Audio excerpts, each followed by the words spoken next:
पर रावण से दंभ पर रघुकुल राज है।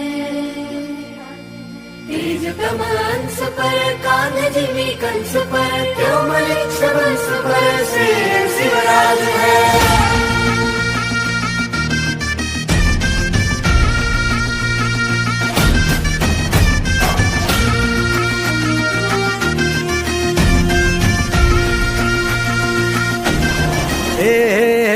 अंधार जुलमी होता पसरला समद्या गावा खेड्यात रे, सौराज्याचा सुरव्या उगवला हे तत्काळी ही रात रे। वाऱ्याच्या येगानी घोड्यावर बैसूनी खंडोबाच्या रूपानी आला माझा देवर।